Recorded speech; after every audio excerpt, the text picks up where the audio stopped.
For breakfast, he's having scrambled eggs with cheese, bananas, and then cottage cheese. Either that or I'm pregnant. You're okay, baby.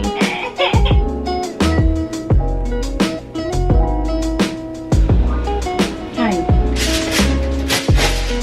Hand-pulled rotisserie chicken breast meat. I don't know why I couldn't say that or think of how to say it.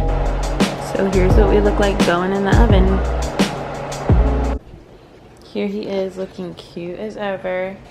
For breakfast, he's having scrambled eggs with cheese, bananas, and then cottage cheese. I had scrambled eggs, cottage cheese, and then some tomatoes with salt and pepper on it. And it was real good. So I was watching, I can't remember her name, but she was saying how she just loves cottage cheese so much. And she likes cottage cheese with like warm stuff, like on top of scrambled eggs, for example. Because she served it up with pancakes, which was different. But I'm like, it sounded good, and I tried it and I really liked it. So, because I know my taste buds are changing. Like, I used to not like hummus and now I like hummus. I used to not like cottage cheese and now I like cottage cheese. So either that or I'm pregnant. I'm pretty sure my taste buds are just changing. So for lunch, Harlem had a peanut butter sandwich cut into tiny little squares. Some baby fruit snacks, which I'll show you those. I like to give him new snacks. That's really all I do buy for him. Everything else I just kind of make, but I do look in the baby food section for snacks, or even in the grown-up food section for snacks. I like to feed him stuff that I'm comfortable with. Should we be in the car, I can give him the snack, or just as another side for one of his meals. And black olives. He loves olives. And I did too when I was little, and I was trying them. And I understand why he loves them, because they're this sweet, like soft textured food. They're not like really sour or pickled. They're the big ones that you can put on all 5 of your fingers. So I just sliced those up and gave those to him. And then my sister came over after work. She works at Jamba Juice, and she brought me my free smoothie. She gets like 1 free smoothie a day. She can make herself anything while she's at work, and she's allowed to leave with 1 smoothie a day. She just has to make it. And so like all my family, we're all on like a waiting list for her. So I was like, is it my day tomorrow? So I got my go-to drink is Orange Dream Machine Extra Blended with an energy boost. I really love it. So this dreaded corner right now, I have to organize this black shelf that I have in here that has these bins in it. I had a lot of Harlem's like Tupperware, and this is like a silicone mat, his baby bullet stuff, all of his stuff, like eating utensils and stuff. I kept it in that when I lived with my mom because I needed him to have his own area for his stuff. But I'm thinking I'm just gonna put like the kids snacks all on that thing there, and then his probably at the bottom, so he can pull it out and he can see what he wants and then help himself to it. This was in the coat closet in the front, and I put wipes at the top of it instead. So I need to put this on my storage outside, but I need to get my key to work. So there's that. So it's just sitting in here on top of the dog food right now. Those baby fruit snacks I got him. I always think like, gosh, he can't have any fruit snacks, and kids love fruit snacks. And so I got him these while at the store. Fruit and Veggie Bites. It says it's for 12 months and up. If you guys remember, he only has like 1.5 teeth. So I tried these myself. They are good. They're not like super artificially sweet or anything like that. Like, I can definitely taste the healthy in it. And you're okay, baby. I can definitely taste the healthy in it. And when I ate it, I understood why it's for 12 months and up, because they can definitely break this down. It's not like super gummy. It's soft like a gummy, but as soon as you bite it, it's going to break apart. Like, you don't have to spend time really chewing on it. You know what I mean? Okay, so what really needs to motivate me to unpack is the fact that I need to find this tripod. Because it's killing me. Like, I have nothing high enough that doesn't make me look like Oh, this is my washer and dryer situation. So it's a stackable washer and dryer. Here's the washer. At first I was like, oh, and that's the only plug in the bathroom. This used to be like an entire countertop of space. And then in order to put in the washer and dryer, they did have to chop it in half. And that is okay to me. So there's no outlets on this side. Only right there, but that's fine. It's still a close enough reach to the mirror. So anyways, I was like, gosh, this doesn't stay up. But it bends like this. And then posts back like that. So it's nice.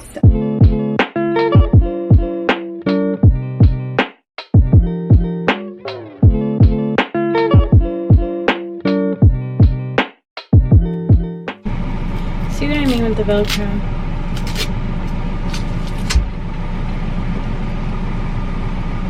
And yes, I do put them in there like this.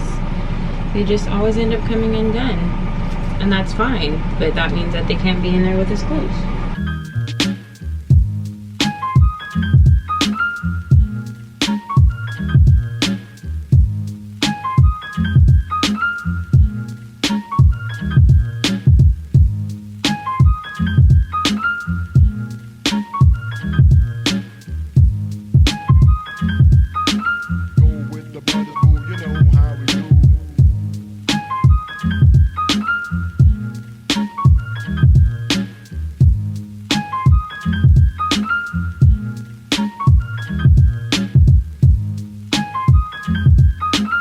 So I have so much laundry, by the way, because at our old house, our washing machine broke like the last week we lived there. And my mom was going to the laundromat. Honestly, I just had so many clothes that I didn't need to do laundry for a week.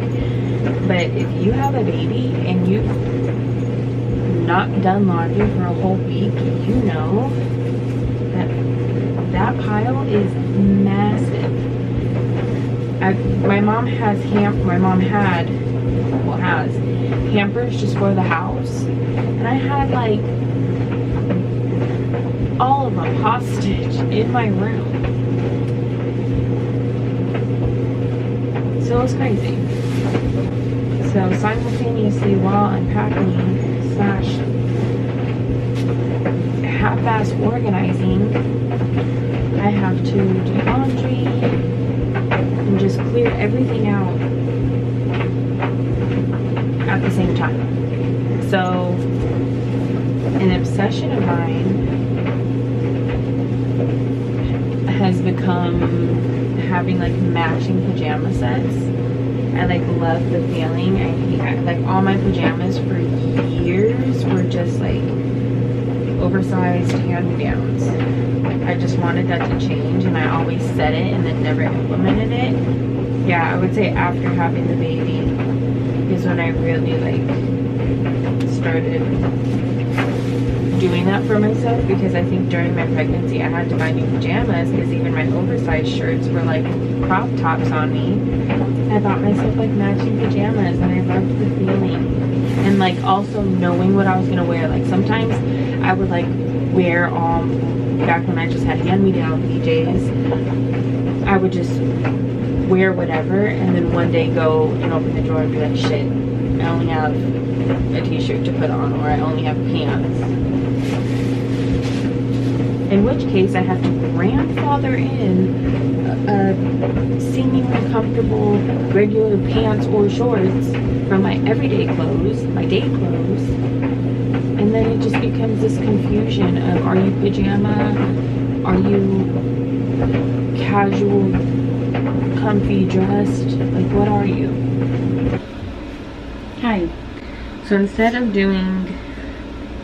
folding the laundry, I chose to make dinner because that's harder to do when Harlem's up and moving. So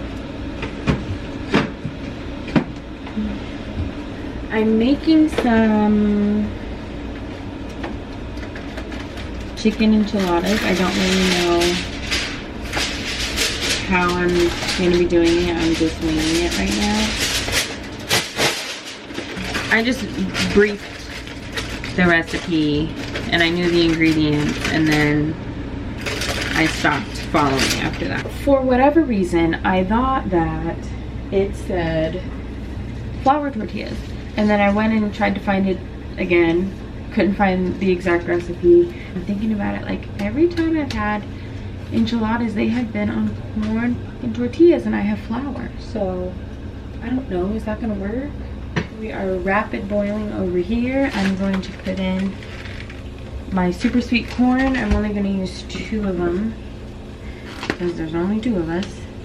Do I salt the water before putting in corn? I'm just gonna not do it.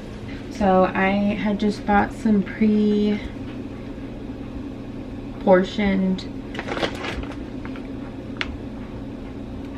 chicken breast from the rotisserie chickens at Costco.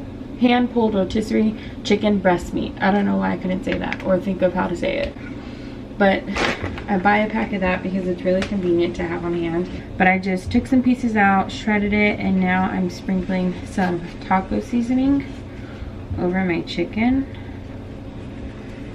before I do anything else. So like I said, I really didn't read the recipe. I just looked at the ingredients and said, okay, I could do it.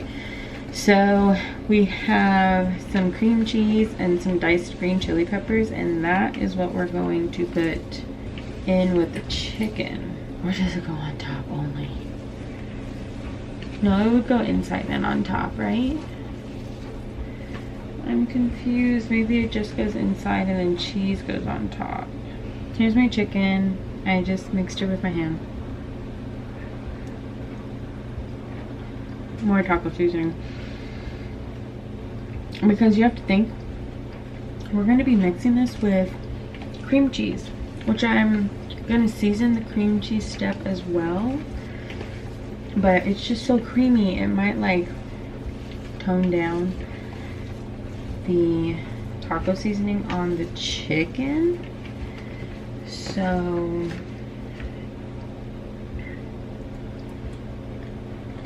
here, one more sprinkle. A cute but even sprinkle. My neighbor just saw my camera up in the window.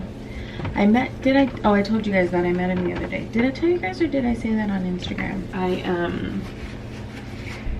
I took the dogs out. It was like 6 in the morning, 6:30, and he was coming down the stairs, and I was like, hi, good morning. I'm your new neighbor. If I didn't tell you guys that story already. There it is, there's the story. Now we're gonna add the softened cream cheese. I already had it sitting out for a little while, maybe like 30 minutes. But then I put it on top of my boiling pot while it was preheating, and so it softened it up even more. And now I'm just gonna kind of massage it so it's easier to spread in there. He was like looking down just through the stairs at the camera. I'm surprised I didn't see him until he was already halfway up the stairs. What's up with that? Okay, so I couldn't not share what I was doing. So if you follow me on Instagram, you already saw it on my story. Follow me on Instagram. So these tortillas ended up fitting perfectly in this pan. They are the soft tacos, and I could fit 6 in here literally perfectly. I love that there's no extra space because I don't have to worry about them spilling out and getting all empty and messy. I have about this much left, which honestly, this would be good even with some tortilla chips. It's not spicy. I was trying it as I was filling it, so licking my fingers, and it tasted really good, and it's not going to be too spicy for Harlem. So if I were to use this as a dip, honestly, I would probably add like some buffalo sauce. That would top it off for sure. So here's what we look like going in the oven.